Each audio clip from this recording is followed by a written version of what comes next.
23 innocent bystanders have been killed and 30 wounded in gangland shootings in Sweden over the past 3 years, according to statistics that highlight the country's battle to rein in violent crime. Sweden has struggled for more than a decade to contain gang violence linked primarily to score settling and battles to control the drug market.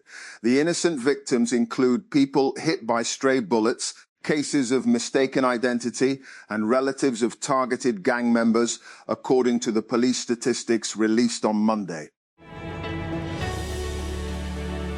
And the leader of Mali's military government, Assimi Goïta, has taken on the role of defense minister following the killing of the previous minister in last week's uprising by rebel groups. State television channel ORTM reported on Monday that Goïta was taking on the post following the death of Sadio Kamara in large-scale attacks by an al-Qaeda-linked group working with Tuareg separatists. Former Andreessen Horowitz investor Katie Hahn announced on Monday in a press release that her firm has raised $1 billion across new funds to continue its thesis of backing crypto and blockchain. The capital will be spread across startups at early and later stages, Bloomberg reported, and within the crypto and blockchain space, it will be used to back startups focused on alternative assets like gold and other commodities, the agentic economy and financial services.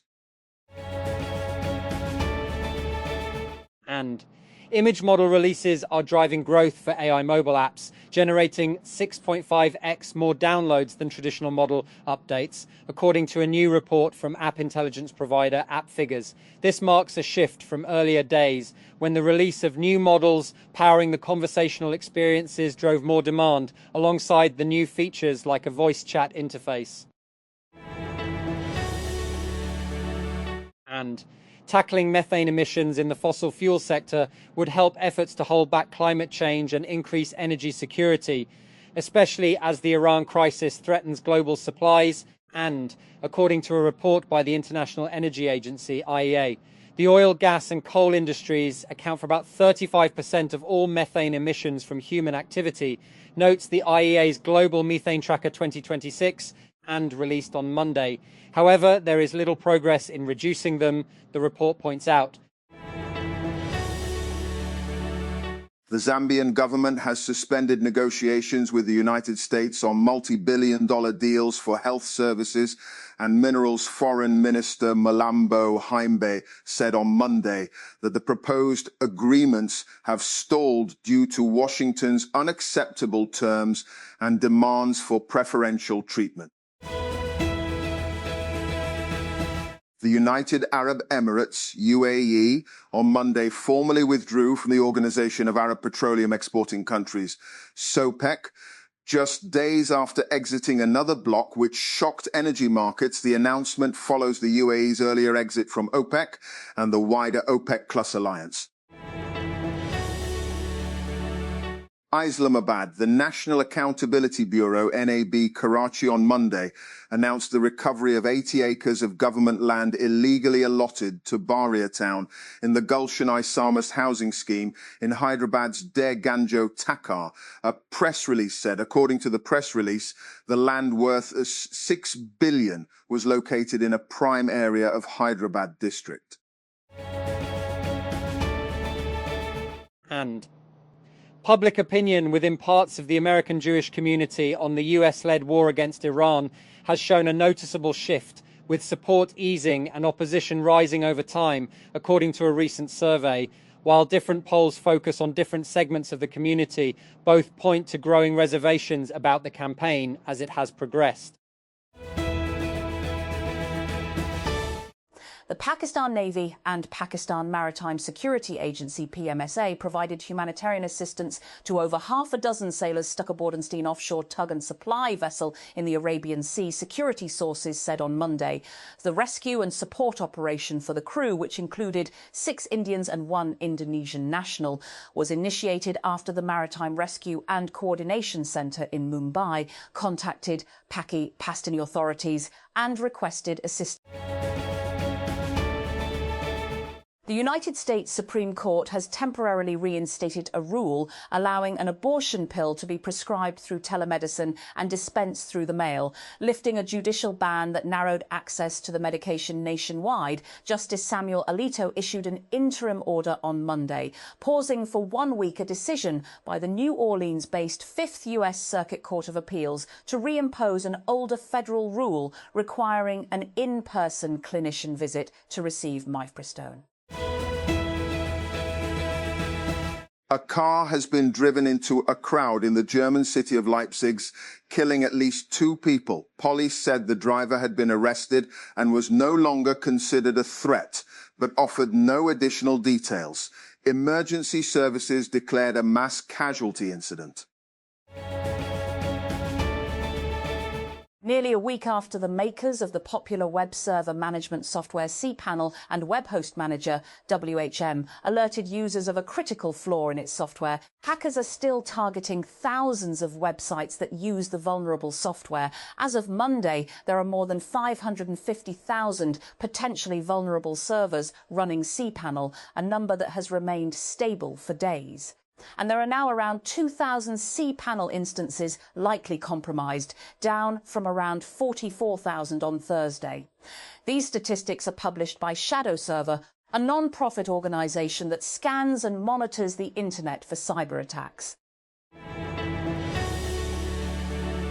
Following a directive from the Board of Revenue Punjab, district administrations across the province have started revising property valuation rates. Sources told Pro-Pakistani that the Prime Minister has been briefed that reducing tax-related friction in the property sector could help attract investors from the United Arab Emirates and other Gulf countries.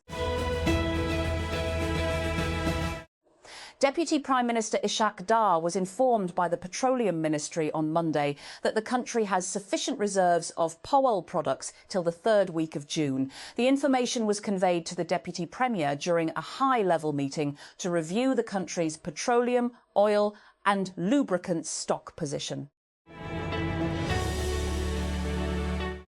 South Waziristan. An attempted suicide attack on a security forces post near Azam Warsak Bazaar in Khyber Pakhtunkhwa, South Waziristan area was foiled on Monday evening, officials said. According to security sources, the attacker attempted to target the army post using an explosive-laden coach. However, due to timely action by Pakistan Army personnel, the vehicle was destroyed before reaching its target.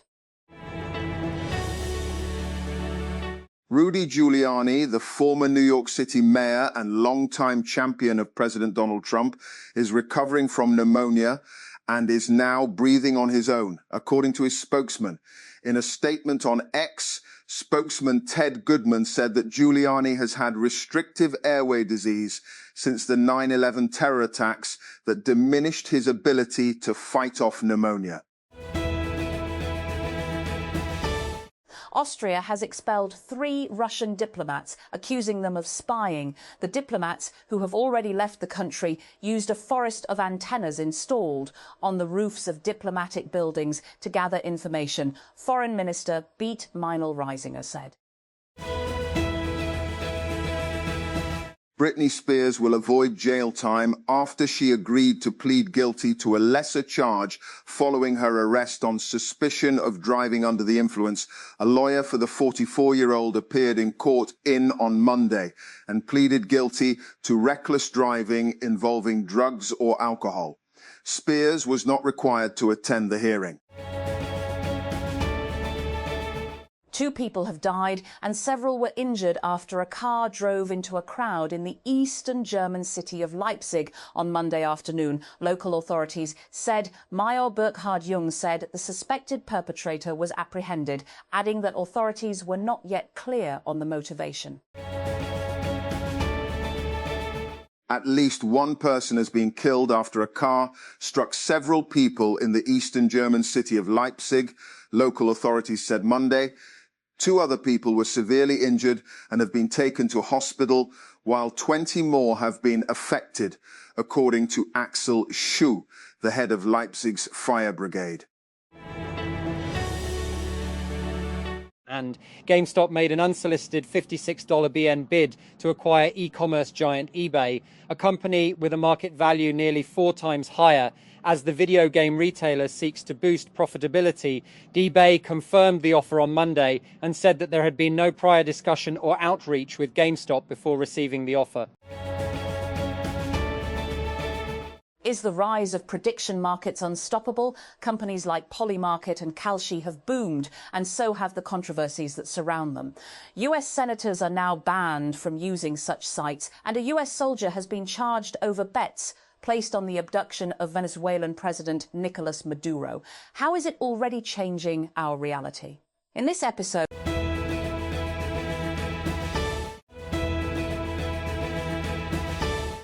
a long-running border dispute between Nepal and India has flared up after New Delhi announced the resumption of a religious pilgrimage through a contested Himalayan pass. Kathmandu's Ministry of Foreign Affairs lodged a protest against India on Sunday, criticising New Delhi for resuming the pilgrimage. The Lipulek Pass, which sits where Nepal meets India and Tibet is claimed by Nepal based on the 1816 Treaty of Sugauli, which it entered into with India's British colonial rulers to define its western border.